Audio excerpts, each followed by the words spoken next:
L'acidification des océans.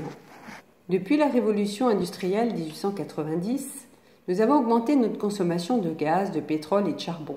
Et en même temps que nous produisons de l'énergie, en les brûlant, nous dégageons une grande quantité de gaz carbonique. Ces émissions de gaz à effet de serre sont la cause d'un dérèglement de la chimie des océans et du réchauffement climatique.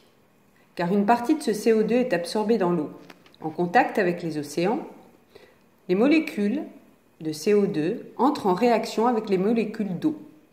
Cette réaction produit de l'acide carbonique, H2CO3, et de l'hydrogène.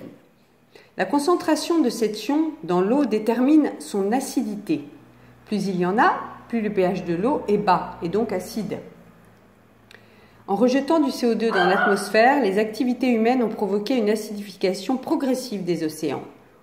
Au début de l'ère industrielle, le pH des océans était à 8,2. Il a baissé progressivement pour arriver aujourd'hui à 8,1. Les prévisions les plus pessimistes prévoient même une baisse de ce pH de 7,8 d'ici la fin du siècle. Cela représenterait une augmentation de 130% de l'acidité des océans. Cette acidification a des répercussions sur tous les écosystèmes et organismes marins, le phytoplancton marin et la formation des coraux qui en sont fragilisés. L'acidification des océans réduit la formation d'ions carbonates disponibles pour la formation des coraux et des coquilles. Les océans froids sont particulièrement sensibles. Par exemple, dans l'océan du Canada, le CO2 sont plus facilement absorbés dans les eaux froides. Dans l'océan du Pacifique, les remontées d'eau saisonnières, le mélange des eaux de surface et des eaux profondes sont un vecteur d'acidification.